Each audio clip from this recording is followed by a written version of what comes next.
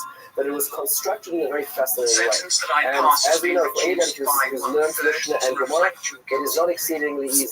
And part of the reason is because it is what's called inductive learning as opposed to deductive learning.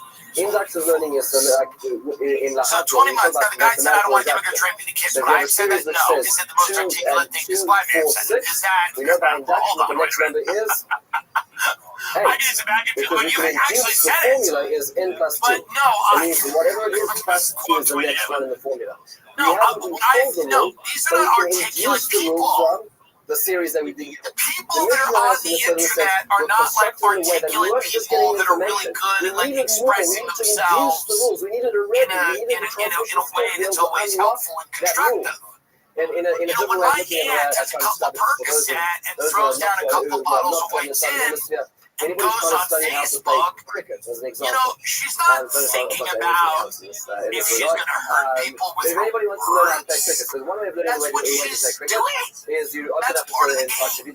That's part of the game. What it is. Another way of doing it is you watch a cricket match and you hear the throw people in jail for 20 months for going, I don't want my money going to immigrants or anything. And maybe there's some other things in that post. I didn't see, but from what I heard, it's not eloquent. But jail for 20 months? You work out the rules for because of that? So there's constructed Dude, as a guy that says crazy shit with sunglasses behind a fucking desk in front of a seasonal backdrop, it's printed in a Pico's. which we get the rules. It's Do not you just a think? This is very important because this is where the this This is where crosses my mind all the time. instrumental. That we can end up being in a society like A this. few years later, That will 300 years put you later, in jail the process for was still under a such social threat. media But the post for following something conversations that you about the say. Mishnah in And they're like, these you're not 6 even allowed silos to watch. was still at loss. There's things in Britain you're not even allowed to Under watch the on. guidance, the redaction of Rabbi They will literally say our hate crimes later laws 5th generation prevent of you Orion, from sages watching of the this Gemara, video. they Now, some of the videos I took get it. If those it's like, writings, I don't know, like, conversations about each like a Mishnah, and they formulated kebab the shop Gemara owner to being 36 burned alive or volumes, something. which are Not most good. of the Neseftos, Okay? most of the Neseftos are shut Let's in not those do 6 that. in the 6 silos. And this But became, some of of course, them the canon aren't in as a bad certain as sense. that, It was and you closed. still There can't was watch Gemara, there were those. commentators on the Gemara. You know? This is it. You still Now, can't watch the reason those the point is, videos. where is Obviously, Halacha if broken it's down? We have the Torah for this. refugee What's family called in Chazal, tied here, up the to one Christmas corner was tree not to be changed. in Here, the Torah Sweden, which was only and transmitted the and then ornaments transmitted in are, an expanded written away. Very put hard into to them access, or but that's something part of the crazy. educational way Yes, that we that's maintain. don't watch. That What one you don't happens afterwards? watch. That So one we you see don't over the watch. generations, You what we call know? the codifiers on the page. You The know, people like who I are the get that halakhic one. experts who start taking this work and Irish turning mob it into attacks halakhic readings halal on court. the page of We the get, Gemara itself. there's Same things we format shouldn't be as the watching. Gemara, as was There's discussed. things that This are good. series, Rabbi Yitzchak, But then there's a lot of stuff you gotta be let's do it. Let's do it. able to watch it. You gotta be able to understand that you're an adult. Because Rabbi Yitzchak al-Fasi wrote the halakhic they've already commentary got at the the back, stream admitting that are, anything which I mean, wasn't they're present not in the halakhically military. relevant. They've already got part of the stream. We also They already have all see your later on the information. work. Sure, a And very now they fascinating just get to personality. decide what is and The isn't over the Ashkenaz line. world That and should the scare Sephardic everybody. world. You're He fucking was nuts. actually exiled If from this Germany. doesn't scare you, you're nuts. He's really the Maharam of All of these things in Alex Jones, you know, and I've had Alex on, I like Alex, but all these things in Alex Jones, just like worried about when I listen to him in the late 90s, early 2000s are coming to fruition.